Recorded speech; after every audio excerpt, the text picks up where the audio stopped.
Dans ce screencast consacré à l'Active Directory, nous allons voir comment configurer un profil utilisateur. Pour commencer, allez sur Démarrer et lancez votre fenêtre Utilisateur et ordinateur Active Directory.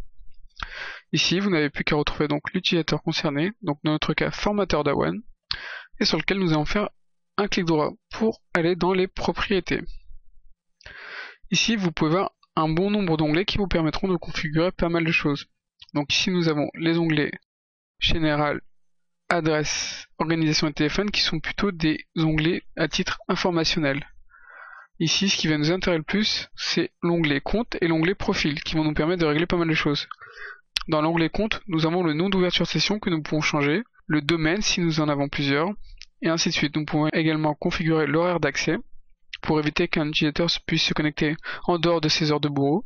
Vous pouvez également choisir sur quelle machine il peut se connecter, et pas mal de petites choses, notamment déverrouiller le compte, la stratégie de mot de passe, par exemple ici, on a par défaut coché le mot de passe n'inspire jamais, et ainsi de suite. Vous avez beaucoup d'informations.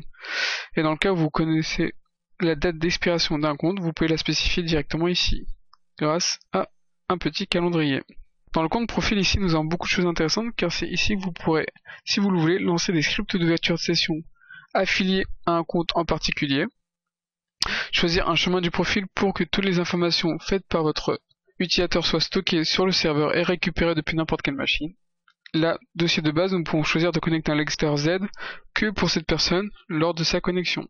Ici, nous avons d'autres petites choses concernant notamment les bureaux à distance, les bureaux de virtuel personnel, ainsi que la session, au cas où en fait vous voulez mettre plusieurs limites lors de la connexion d'une session d'un utilisateur, lors de l'utilisation des bureaux à distance.